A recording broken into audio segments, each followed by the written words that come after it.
Bonjour tout le monde, bienvenue dans ce premier vrai épisode de Viking Vegan. Aujourd'hui, nous parlerons de ce que nous pouvions manger à l'époque et voir peut-être quelques petites recettes. Du coup, je vais vous parler de ce qu'a révélé la fouille palinographique, c'est-à-dire l'étude des graines qu'on retrouve en archéologie en fait, pour faire simple. Donc première partie un peu fastidieuse, vous pourrez directement sauter à l'étape recette si vous voulez. Mais c'est toujours intéressant de savoir ce qui est historique ou pas.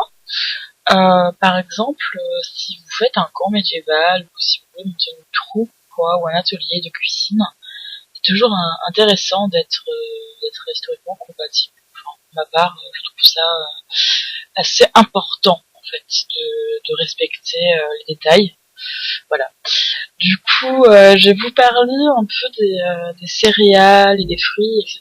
qu'on pouvait trouver voilà, à l'époque. Comme j'avais expliqué dans ma précédente vidéo, on fait du made large, mais là, c'est vraiment viking, donc au niveau des siècles, c'est plus récent. Voilà. Donc, niveau céréales, ce qui était cultivé en Scandinavie sous l'orge, qui sert à faire la bière et du pain. Le seigle, qui sert à faire du pain, soit le pain dur, soit le pain croustillant. Et de l'avoine, qui sert à la fois à nourrir les humains, mais aussi les animaux. Et oui, parce que eux, ils étaient pas véganes, évidemment. Du coup, il y avait du bétail. À savoir, si aujourd'hui le pain est constitué de blé, essentiellement, à l'époque, le blé était assez rare et assez cher, et c'était réservé aux classes supérieures. Du coup, le pain viking, donc les brods farcis avec ce qu'on veut, vous en parlerez plus tard, était essentiellement constitué de mélanges de farine, d'orge, seigle, voilà. Souvent on s'en servait pas, souvent on s'en servait peu et on le mélangeait. Voilà.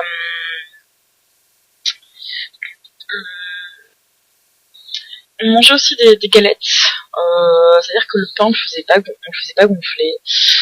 Voilà, il y avait parfois du lin parce que l'on s'en servait pour les vêtements. Donc, voilà, on faisait des petits mélanges, quoi. Il y avait rien de très, il y a pas de... comme ça. C'est vraiment selon ce qu'on a, selon le temps, selon les récoltes. Il y a pas de... Je vais vous donner une recette absolue de pain dit viking. Je pourrais vous donner des exemples avec plusieurs recettes, plusieurs mélanges qui fonctionnent bien, mais je peux pas vous dire oui ça c'est viking, ça c'est pas viking. Du moment que le mélange est historiquement compatible avec les céréales qu'on trouvait à l'époque, il n'y a pas a priori de problème. Voilà. Au niveau des fruits et des noix maintenant, faut savoir qu'il y avait beaucoup de baies. Donc tout ce qui était mûr, framboise, fraises des bois, myrtilles, cerises, le sorbier, les prunelles, le sureau, l'aubépine, plein de trucs comme ça. Pas mal de noix aussi, noix, noisettes. Savoir que les noix étaient sûrement produites sur place, alors que les noisettes étaient sûrement importées. Non, les noix étaient sûrement importées. Non, excusez-moi. Donc voilà, les noisettes, on les cultivait sur place et les noix étaient sûrement importées. Parce qu'en fait, ils ont trouvé que des coquilles de noix. Ils n'ont pas trouvé au niveau archéologie des arbres qui étaient capables de produire ces noix. Donc ils en ont conclu que c'était sûrement échangé, parce que les Vikings n'étaient pas que des grands barbares, c'était aussi des sacrés commerçants, et ils échangeaient parfois, qu'on est d'accord, quoi, ils s'étaient pas dessus, ils faisaient du commerce, tout ce qui est plus normal, hein. Donc voilà. Il y avait aussi quelques herbes, épices et autres choses pour accompagner les repas. Il y en a beaucoup, contrairement à ce qu'on pourrait penser. Donc il y avait l'aneth, qui était servie pour parfumer les plats, qui n'était pas vegan, du coup ça allait souvent avec du poisson. Voilà, il y avait buée de genévrier. Alors ça, genévrier, c'est la petite boule noire qu'on peut retrouver dans la choucroute pour ceux qui voient. Des crèmes de pavot, de la moutarde, du réfort, petites racines, du fenouil, de la coriandre, de l'oignon, de l'ail. Il se faisait plaisir, hein, mine de rien. Il y avait pas mal de choses disponibles. Bien sûr, il n'y avait pas tout ce qu'on connaît aujourd'hui, puisque, comme certains le savent, comme beaucoup de gens le savent d'ailleurs, il y avait des épices importées de Chine et autres pays un peu plus orientaux. Mais voilà, c'était quand même pas mal. Il y avait de la myrte qui venait des marais, qui était aussi utilisée pour parfumer des alcools, les plats. Parce qu'on a retrouvé au Danemark en fait de ça. Du cresson aussi, c'est cette salade là, un peu sablonneuse qui croque là. On l'a retrouvé en Norvège. Voilà, donc ça c'est historiquement possible. Bon, pour assaisonner, on servait aussi du miel. Bon, le miel n'est pas vegan, il y a un grand débat là-dessus, mais c'est possible aussi de fabriquer du miel de pissenlit, pour ceux qui ne le connaîtraient pas déjà. Je peux filer une recette aussi. Après, visuellement, des choses compatibles, bon, sirop d'agave, sirop de riz, sirop de glucose, ce genre de choses. Ça fait la blague, entre guillemets, dans un pot. Après, oui, c'est pas histo. De l'autre côté, faut trouver une balance, un équilibre entre nos convictions et l'historicité. Donc, à vous de voir, soit vous l'éliminez complètement, soit vous le remplacez par quelque chose de visuel. On va dire trompe-l'œil. Au niveau des légumineuses, on retrouve plein de choses, que ce soit plutôt sur les îles anglaises ou du côté de la Scandinavie, pas mal de fèves, de carottes, de panais, de navets, céleri, épinards, du chou, des fèves, des pois, céleri, du radis, plein de trucs, quoi. Voilà, c'est toutes ces choses que vous connaissez, qui n'étaient pas importées. Voilà. Niveau des fruits, des pommes, des prunes, de l'aubépine, des cerises.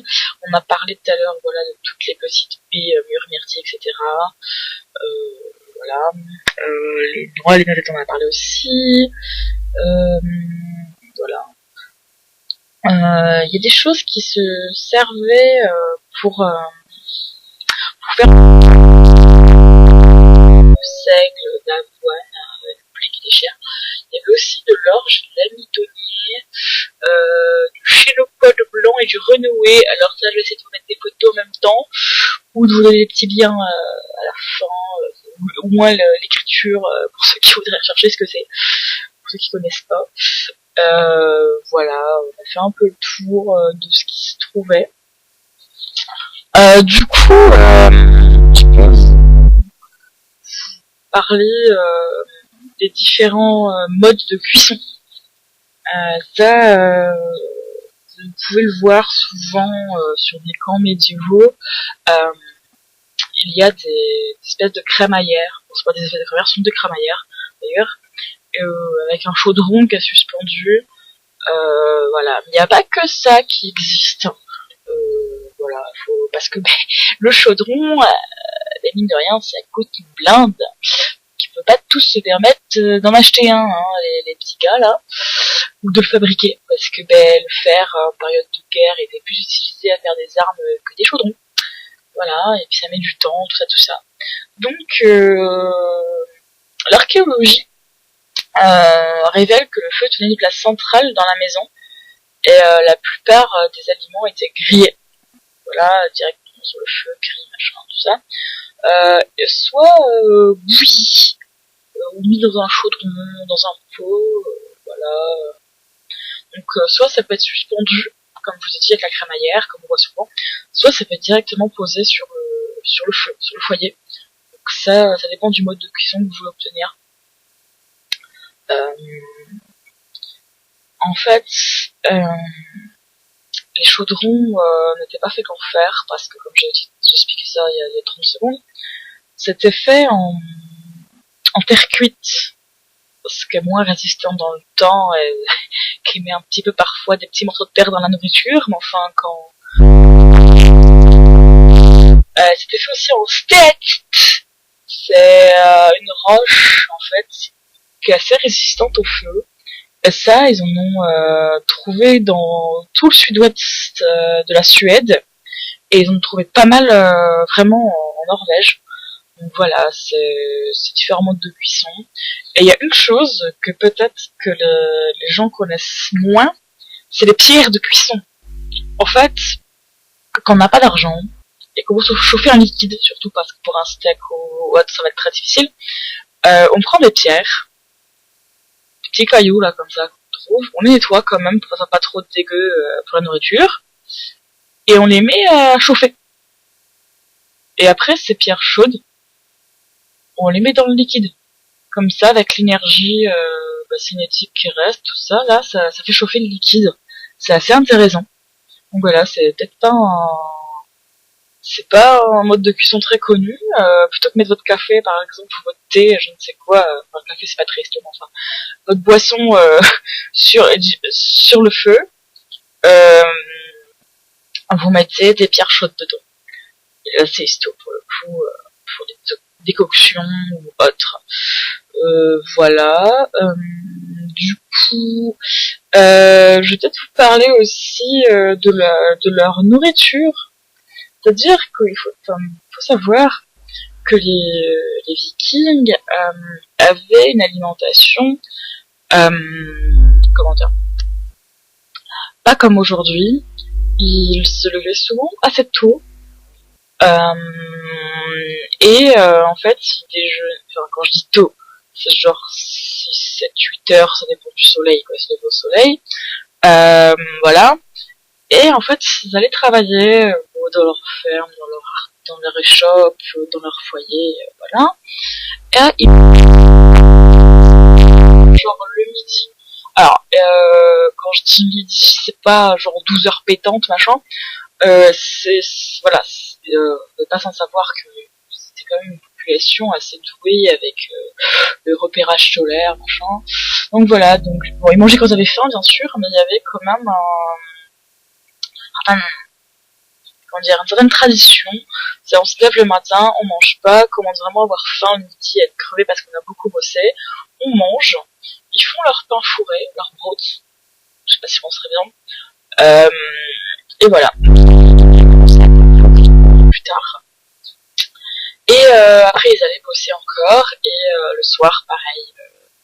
Voilà, donc en fait c'était 2 gros repas. Pour ceux qui ont déjà mangé des brods vikings, ils savent de quoi je parle, hein. C'est le truc, personnellement je mange un tiers du sandwich, j'ai plus faim. Pourtant voilà, j'en ai mangé version vegan avec des petits légumes machin, ça tient au corps quoi. C'est bien étouffe païen quoi. Voilà. Voilà, donc du coup on a fait le tour. Je pense avoir un peu tout dit. N'hésitez pas à poser vos questions, parce que là voilà, j'avais pas de script, c'est tout à l'improvisation, donc peut-être que j'ai oublié des choses, ou que je me suis répétée, ou que je me suis emmêlée, comme tout à l'heure avec le noix et la noisette, voilà. Excusez-moi. Je suis dispo pour toute suggestion, remarque. Parce que la dernière fois, par exemple, on m'a dit que je parlais pas assez fort. Du coup, là, j'ai essayé d'hurler un petit peu plus dans le micro, mais je peux pas faire de miracle. Voilà, voilà. Je vous souhaite une bonne journée. Et à la fin de cette vidéo, je vais arrêter de parler pour vous rajouter des petites recettes un peu sympas. Je voulais remercier tout particulièrement le site Ulflagar, où les fouilles archéologiques sont assez prégnantes et qui m'ont servi à faire cet épisode. Comme d'habitude, Régis Boyer, cet historien qui était génial, qui est malheureusement décédé il y a pas très longtemps, qui a fait voilà un de ses nombreux bouquins, voilà dessus. Caroline Pressderman aussi, qui a fait Archaeological Finds on Knife and 10th Centuries Viking Foodstuff. Donc littéralement un bouquin sur la bouffe viking, hein, voilà. Le bouquin aussi Viking Foods de Viking Answer Lady. Voilà, je vous ai pas parlé des boissons, donc je vous en parlerai plus tard. Là, c'était vraiment sur les sources archéologiques et la nourriture. Voilà, à bientôt.